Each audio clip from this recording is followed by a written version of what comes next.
નમસ્કાર પ્રણામ મિત્રો. જય માતાજી, જય શ્રી કૃષ્ણ. મિત્રો, આજની વાત છેલ્લે સુધી સાંભળવા નમ્ર વિનંતી છે. તમને જરૂરથી પસંદ આવશે. તો ચાલો શરૂ કરીએ આજની વાત. અહીં લખેલ વાર્તામાં બધા પાત્રો કાલ્પનિક છે, બધી વાતો પણ કાલ્પનિક છે. આ વાર્તાનો કોઈના પણ ભૂતકાળ કે ભવિષ્યકાળ કે પછી વર્તમાન કાળ સાથે કોઈ પણ રીતે સંબંધ નથી. આ વાર્તામાં બધો સમય કાલ્પનિક છે, બધી જગા પણ કાલ્પનિક છે. આ એક કાલ્પનિક વાર્તા છે.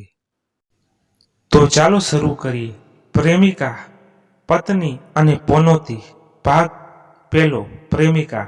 આજે પૂજાની નોકરીને 1 વર્ષ થઈ ગયું હતું. પૂજા ઘણી હોશિયાર હતી અને પોતાની આવડત અને બુદ્ધિચાતુર્યના લીધે આસિસ્ટન્ટ મેનેજરની પોસ્ટ સુધી પહોંચી ગઈ હતી. પૂજા MBA કર્યું હતું અને એ પણ કોલેજ ફર્સ્ટ આવી હતી.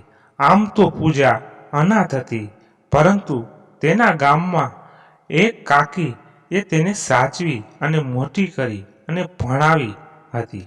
હા, સરોજ કાકી. સરોજ કાકીને પણ એક દીકરી હતી, અંજલિ, જે પૂજાથી 3 વર્ષ મોટી હતી. પૂજા મુંબઈની એક કંપનીમાં નોકરી કરતી હતી. આજે પૂજાની કંપનીમાં દિવાળીનું સેલિબ્રેશન હતું. બધા ખૂબ જ સુંદર લાગતા હતા, પરંતુ આજે પૂજા કંઈક અલગ જ મૂડમાં હતી અને ખૂબ સુંદર લાગતી હતી.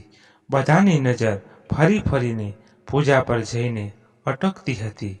એટલામાં ત્યાં પૂજાના બોસ અનુજ મહેતા આવ્યા. અનુજ મહેતા મુંબઈનો યંગેસ્ટ અને સક્સેસફુલ બિઝનેસમેન હતો અને સાથે સાથે હેન્ડસમ અને સ્ટાઇલિશ હતો. થોડીવાર માટે બધાનું ધ્યાન પૂજા પરથી હટીને અનુજ સર પર જતું રહ્યું. આ એક જ દિવસ એવો હતો કે જ્યારે અનુજ પોતાના એમ્પ્લોયને મળતો, બાકી તો પોતાના ઘમંડમાં જ રહેતો. કોઈની નાની ભૂલમાં લીધે પણ ઘણું સંભળાવતો, છતાં પણ તેમને ત્યાં જલ્દીથી નોકરી મળવી સહેલી નથી. અનુજ હોશિયાર બહુ હતો. પોતાની હોશિયારી અને આવડતના લીધે પોતાના પપ્પાનો શેરબજારનો બિઝનેસ પોતે આટલો આગળ વધાર્યો અને 5 વર્ષમાં આટલો આગળ વધી ગયો. દિવાળીની પાર્ટીમાં અનુજે ડાન્સ કરવાનું કહ્યું હતું. એ દ્રશ્ય, એ ક્ષણ, એ સમય પૂજાના નયનમાં ડૂબી જવું, આ બધું જાણે અનુજના માનસપટ પર છવાઈ ગયું હોય અને તેના સિવાય બીજું કંઈ અનુજને દેખાતું ન હતું. અનુજના બીજા મિત્રો પણ ત્યાં હાજર હતા અને તે લોકોએ અનુજને બોલાવ્યો. ત્યારે અનુજ થોડો સ્વસ્થ થયો અને કંઈ સમજે, વિચારે, કંઈ વાત કરે તે પહેલાં તો પૂજા ત્યાંથી ગાયબ જ થઈ ગઈ હતી. અનુજ ત્યાં પૂજાને ગોતવા લાગ્યો. તેના મિત્રો પણ અચંબામાં હતા કે આ અનુજ આટલો ગાંડો અને બેબાળકો થઈ ગયો કોને ગોતે છે. અનુજને જોઈને એવું લાગતું હતું કે જાણે તે પોતાનો જીવ ખોઈ બેઠો હોય. આખરે અનુજ પૂજાને ગોતવામાં સફળ થયું. પૂજા બહાર રિક્ષા ગોતતી હતી, કારણ કે મોડું થઈ ગયું હતું અને તેને સમયસર ઘરે પણ પહોંચવાનું હોય. અનુજ તરત અધવચ્ચેથી પાર્ટી છોડીને પૂજાની પાછળ જાય છે અને પૂજાને પોતાની કારમાં લિફ્ટ આપવાની ઓફર કરે છે. અનુજને જોઈને પૂજા જાણે 1 મિનિટ માટે પૂતળું બની ગઈ હોય તેવું લાગ્યું. પૂજા હા કહેશે કે ના, આ વિચારમાં ને વિચારમાં અનુજના ધબકારા પણ જાણે ક્ષણભર અટકી ગયા હોય તેવું લાગ્યું. આમ તો અનુજ ખૂબ ઘમંડી હતો. પોતાને જે ગમે તે પોતાનું એવું તે માનતો. બધી વસ્તુ, વાતો રૂપિયાથી ખરીદી લેતો. પરંતુ પૂજાને જોઈને જાણે અનુજના વાણી વર્તનમાં પરિવર્તન આવ્યું હોય તેવું લાગ્યું.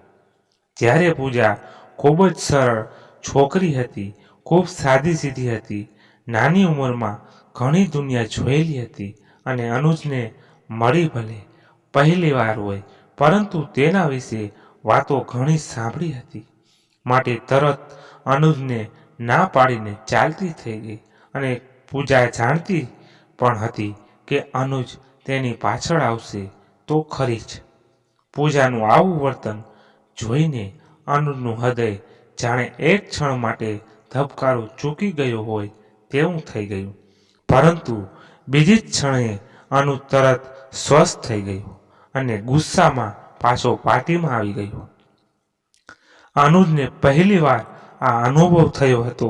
અત્યાર સુધી કોઈની પણ હિંમત નહોતી થઈ કે તે અનુજની સામે જવાબ આપે કે ના પાડે. માટે અનુજને ખૂબ ગુસ્સો હતો. પરંતુ તરત પૂજાનો ચહેરો યાદ આવે ને મૂડ બદલાઈ જતો. દિવાળીની રજામાં અનુજને પૂજાની જ યાદ આવતી હતી. પૂજાની સુંદરતા, તેનું સ્મિત, તેના વાળમાંથી આવતી મહેક, તેના ગાલ પર અડકતી વાળની એક લટ, તેનો મીઠો મધુર અવાજ, આ બધું યાદ કરતો. પરંતુ પૂજાના ઘરે જવાની અનુજની હિંમત થતી નહોતી. અનુજને થતું હતું કે ક્યાંક પોતે પૂજાને ખોઈ બેસે તો. અત્યાર સુધી ઘણી છોકરીઓએ ફેરવી હતી, પરંતુ પૂજા પ્રત્યે કંઈક અલગ અનુભૂતિ થતી હતી. અનુજને પોતાના ધબકારાની પણ વધુ અનુજ પૂજાને અનુભવી શકતો હતો. રજાઓ પૂરી થઈ અને અનુજ ઓફિસે જઈને તરત પોતાની પીએએ બોલાવીને પૂજાને બોલાવવા કહ્યું. પૂજા આવે ત્યાં સુધીમાં અનુજના મનમાં અગણિત સવાલ જવાબની રમત ચાલી રહી હતી. એટલી વારમાં પૂજા ત્યાં ઓફિસ બહાર ઊભી રહીને અંદર આવવા પૂછે છે. અનુજ તરફ પૂજા તરફ આગળ વધે છે. જેમ જેમ અનુજ નજીક આવે છે તેમ તેમ પૂજાના હૃદયના ધબકારા વધતા ગયા અને પૂજાએ ઘણો પ્રયત્ન કર્યો પોતાના હાવભાવ છુપાવવાની. પરંતુ પોતાના મનમાં ચાલી રહી ઘમાસાણ લાગણીઓના યુદ્ધને તે છુપાવી ના શકી અને અનુજે તેને હાથ પકડ્યો અને તેને પ્રેમથી ઓફિસમાં અંદર લઈ આવ્યો. ત્યારે પૂજા પણ જાણે પોતાના મનથી, પોતાની જાતથી અનુજને સમર્પિત કરી હોય તેવું લાગ્યું. બંને એકબીજાને નિહાળી રહ્યા હતા. વાતની શરૂઆત કઈ રીતે કરે અનુજે અસમજમાં હતો. ત્યાં જ પૂજાએ મૌન તોડ્યું અને પૂજાનો અવાજ સાંભળીને અનુજને થયું કે વાહ, આટલો સુંદર. પૂજા, સર, તમે મને બોલાવી. અનુજ, હા, મારે કામ હતું તારું. અને તું મને અનુજ કહી શકે છે. પૂજા, સોરી સર, હું તમને તમારા નામથી કઈ રીતે બોલાવું? અનુજ, તો આજથી શું તું મારી ફ્રેન્ડ બનીશ? પછી તો તું મને મારા નામથી બોલાવીશ ને? પૂજા થોડી શરમાઈને ખૂબ સુંદર સ્મિત સાથે મંજૂરી આપે છે. આ દ્રશ્ય જોઈને કોઈ પણ સમજી જાય કે પ્રેમની આગ બંને તરફ લાગી છે. અનુજની ખુશીનો પાર નથી રહેતો. અનુજ, તો ઠીક છે પૂજા, આ વખત આપણી કંપનીમાં નવા એમ્પ્લોયનું સિલેક્શન તું કરજે. પૂજા, સર, હું અનુજ. વળી સર. પૂજા, ઠીક છે, પરંતુ મારા માટે આ કામ નવું છે. મને કોઈનો સપોર્ટ જોશે. અનુજ, હું છું ને, જીવનભર તને સપોર્ટ કરીશ. આટલું સાંભળીને બંને હસવા લાગે છે અને પછી કોફી પીવા પણ સાથે જાય છે. બસ પછી શરૂ થઈ ગઈ છે અનુજ અને પૂજાની પ્રેમ કહાની. અનુજે અત્યાર સુધી ઘણી છોકરીઓ સાથે ફ્રેન્ડશિપ કરી હતી, પરંતુ પ્રેમિકા તો પૂજાને જ બનાવવી. સાથે ઓફિસ પર આવવાનું જવાનું, બહાર ફરવાનું, મૂવીમાં જવાનું બધું ધીરે ધીરે શરૂ થઈ ગયું. 6 મહિના થઈ ગયા હતા. અનુજે તો પોતાના દિલની વાત પૂજાને કહી દીધી હતી. હું તને ખૂબ પ્રેમ કરું છું અને તું જ મારી પ્રેમિકા છે. અને આજે પૂજાએ પણ હિંમત ભેગી કરી હતી પોતાના દિલની વાત કહેવા માટે અને અનુજના આવવાની રાહ જોતી હતી. એટલામાં પૂજાને અનુજનો ફોન આવે છે અને પોતે મોટી મુસીબતમાં છે. પ્લીઝ બચાવી લે મને, હું તને એડ્રેસ મેસેજ કરું છું, તો જલ્દીથી આવી જા.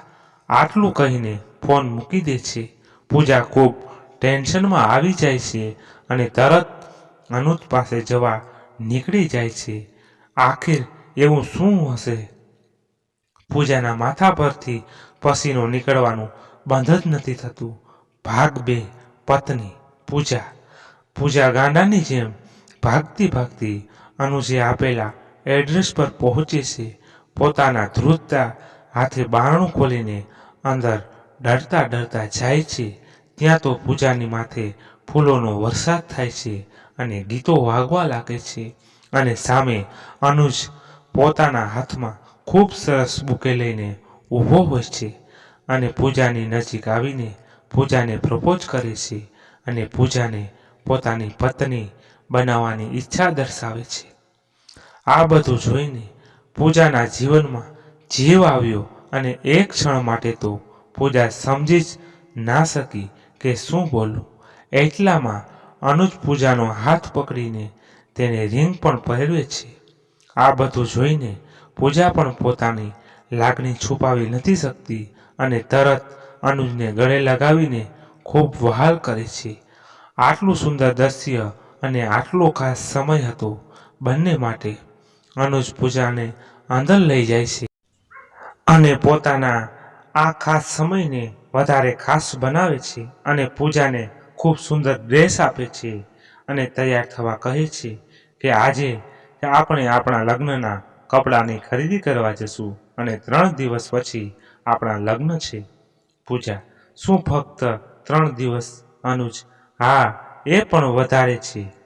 હું હવે તારા વગર નહીં રહી શકું અને તારા કુટુંબમાં તો ફક્ત તારા કાગીજ છે ને, તો હું હમણાં જ એમને તેડાવવાની વ્યવસ્થા કરું છે.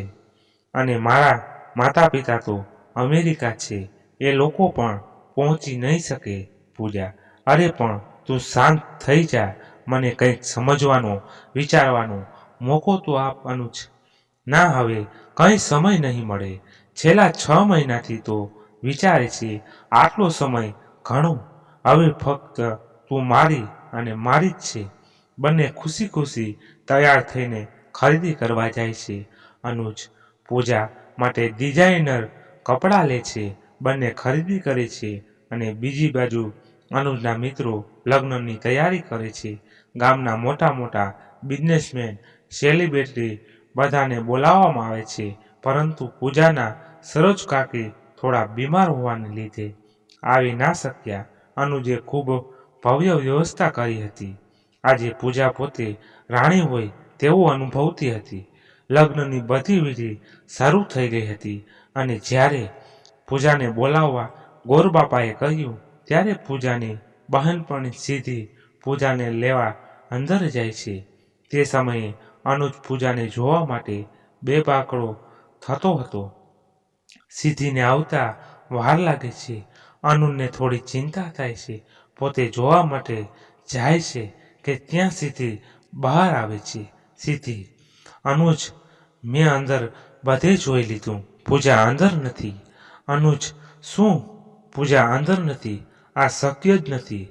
હમણાં થોડી વાર પહેલાં જ પૂજાએ મને પોતાનો તૈયાર થયેલો ફોટો પણ મોકલાવ્યો હતો. સીધી: તું ચિંતા ના કર, હું એને ગોતું. તું બધા મહેમાનોને વાતો કરવા અને તેમનું ધ્યાન બીજી વાતોમાં ભટકાવ. ત્યાં સુધીમાં હું કંઈક કરું છું અને પૂજાને ગોતું છું.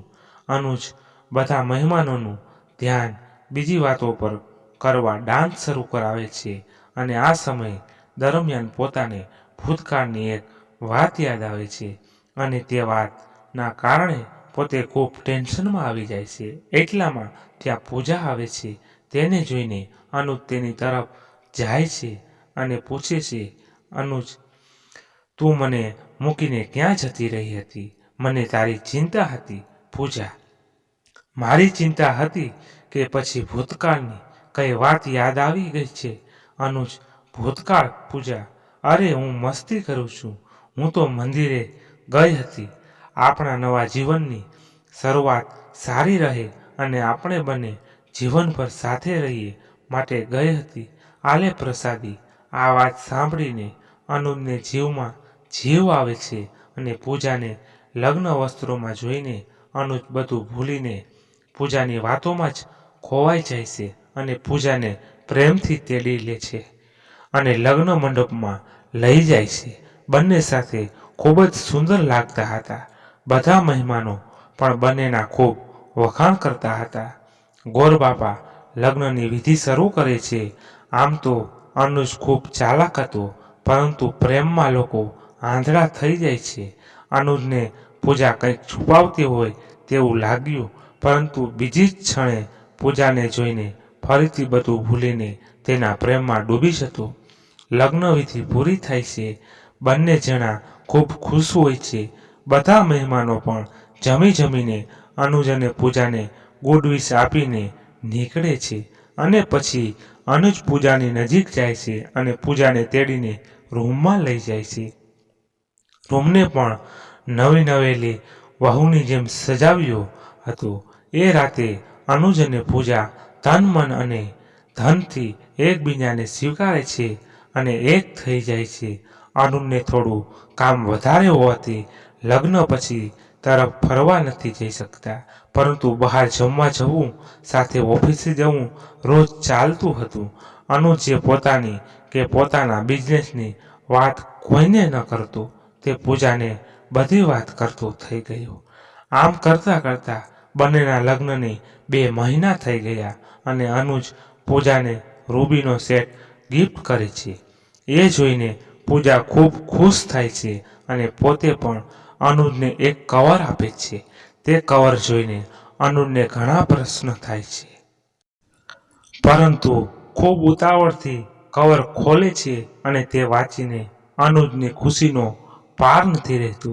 તે કવરમાં બંનેની દુબઈ જવાની ટિકિટ હોય છે અને તે પણ તે જ રાતની હોય છે.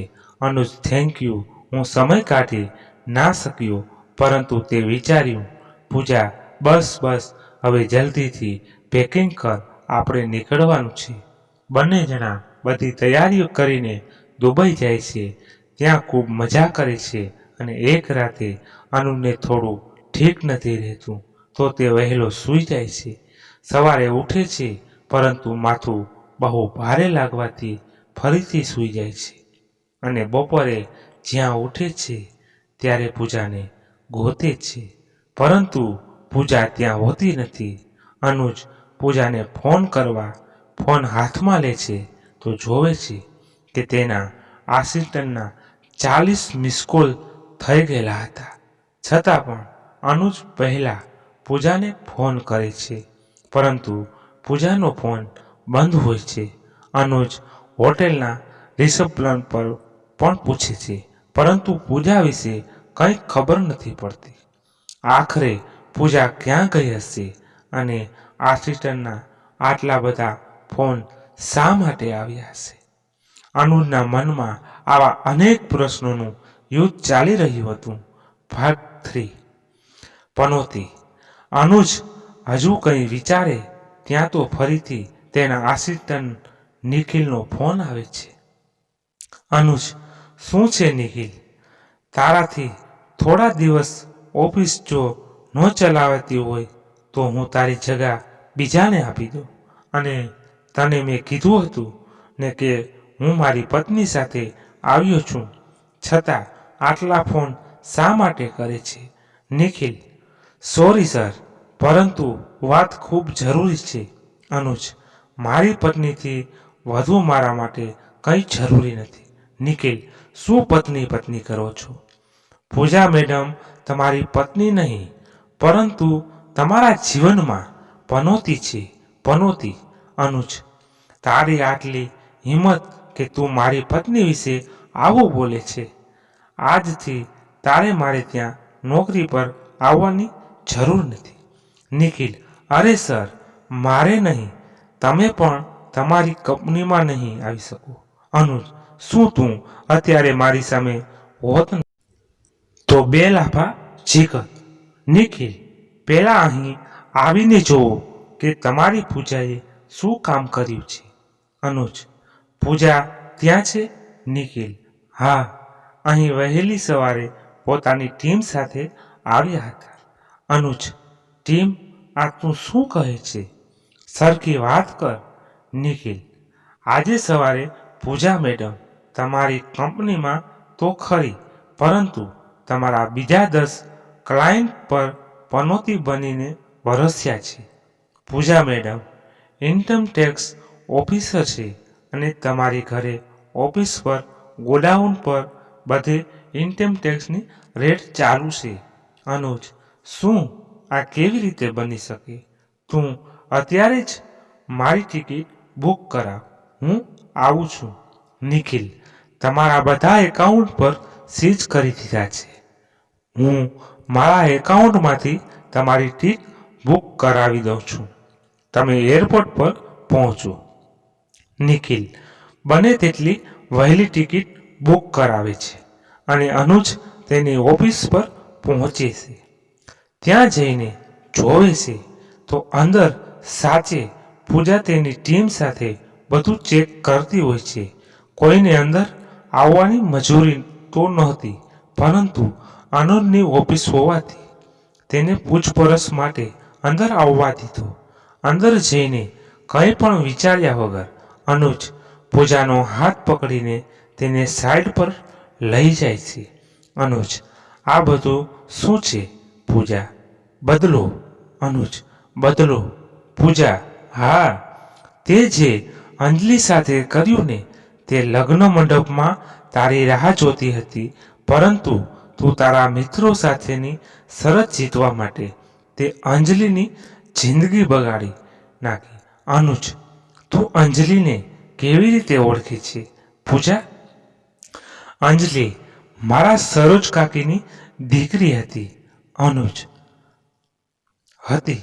મતલબ પૂજા તારી રાહ જોતા જોતા કે તું સાચે તેની સાથે લગ્ન કરવા આવીશ. અંજલિ તને ખૂબ પ્રેમ કરતી હતી, પરંતુ તે તો તારા મિત્રો સાથે શરત લગાવી હતી કે તું કોઈ પણ છોકરીને ખોટા પ્રેમમાં સહેલાઈથી ફસાવી દઈશ. જે વાતથી અંજલિ અજાણ હતી અને તે ગાંડી થઈ ગઈ હતી. અને એક દિવસ હું ઘરે પહોંચી ત્યાં અંજલિએ આત્મહત્યા કરી લીધી હતી. આજે પણ તેનો લોહી લુહાણ હાથ જમીન પર પડેલું તેનું શરીર હજી મારી નજર સમક્ષથી જતું નથી. મેં ત્યારે જ સરોજ કાકીને વચન આપ્યું હતું કે તને તો બરબાદ કરીને જેલ ભેગો કરીશ. અનુજ, પરંતુ મને નહોતી ખબર કે અમારી મસ્તીનું આટલું ખરાબ પરિણામ આવશે. પૂજા, એ જ વાત છે કે મિત્રો સાથેની શરતમાં ઘણીવાર લોકો પોતાની સાથે બીજાના જીવ પણ જોખમમાં નાખે છે. અનુજ, તો શું તું મને પ્રેમ નહોતી કરતી? મને બરબાદ કરવા આવી હતી મારા જીવનમાં? પૂજા, હા, મેં કાકીને વચન આપ્યું હતું કે હું તને બરબાદ કરી દઈશ અને ભગવાન પણ મારી સાથે હતા. મને ઇન્કમ ટેક્સની ડિપાર્ટમેન્ટમાં નોકરી મળી અને થોડા જ સમયમાં તારી કંપની બધી માહિતી ભેગી કરવાનો ઓર્ડર મળ્યો. બસ પછી શું તારે તે કામ કરવા લાગી અને તારી સાથે લગ્ન પણ એ જ કારણથી કર્યા હતા. અનુજ, તું મને હજી નથી ઓળખી. હું તને નોકરીમાંથી કઢાવી દઈશ અને તારું જીવવાનું મુશ્કેલ કરી દઈશ. પૂજા, અત્યારે તો પહેલા તું જેલમાં જા અને ત્યાં આરામથી મારા ભવિષ્યનું વિચારજે. તારી કંપનીમાંથી 20 કરોડનું કાળું નાણું મળ્યું છે. ફ્રોડ કંપનીના શેર, 50 કિલો સોનું તારા ઘરેથી મળ્યું છે અને બીજું ઘણું છે જેનું લિસ્ટ તને જેલમાં મોકલી દઈશ. આરામથી વાંચજે.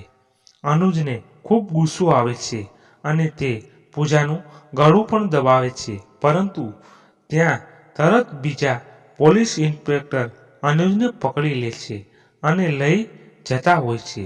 અનુજ, તું મારી પત્ની છે ને હું તને ક્યારેય ડિવોર્સ નહીં આપું.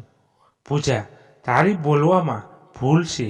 પત્ની નહીં, પનોતી. અને હા, કાલે રાત્રે તે જે મને ગિફ્ટમાં દેવાના શેરના પેપર સાઇન કર્યા ત્યારે જ મેં તેમાં આપણા ડિવોર્સના પેપર રાખી દીધા હતા. જે તે સાઇન કરી દીધા હતા. માટે હું તારી પત્ની નથી અનુજ. એકવાર મને બહાર આવવા દે, પછી તેને જોઈ લઈશ. પૂજા, ઇન્સ્પેક્ટર પ્લીઝ તમે અનુજને અહીંથી લઈ જાઓ. હું બધું પેપર વર્ક કરીને પછી અંજલિની અસ્થિ વિસર્જન કરીને આવીશ. મેં અંજલિની અસ્થિ વિસર્જન કરી નથી. આજે બદલો પૂરો થયો, માટે આજે જ જઈ. મિત્રો, આજની કહાની અહીંયા પૂર્ણ થાય છે. આશા રાખું છું તમને પસંદ આવી હશે. ખૂબ ખૂબ આભાર મિત્રો, આજની વાત અહીંયા સુધી સાંભળી તેના બદલ. વાત પસંદ આવી હોય તો લાઈક કરી દેજો અને તમારા મિત્રો સાથે શેર કરી દેજો. અન્યથા ચેનલને સબસ્ક્રાઈબ ન કરી હોય તો સબસ્ક્રાઈબ કરી દેજો. પણ તમારે શું કહેવું છે કોમેન્ટ બોક્સમાં જણાવશું. અને પછી તો ચાલો ફરી મળીએ એક આવી જ કહાની સાથે. ત્યાં સુધી બધા મસ્ત રહો, તંદુરસ્ત રહો. જય માતાજી, જય દ્વારકાધીશ. હર હર હર હર મહાદેવ મહાદેવ મહાદેવ. જય શ્રી રામ.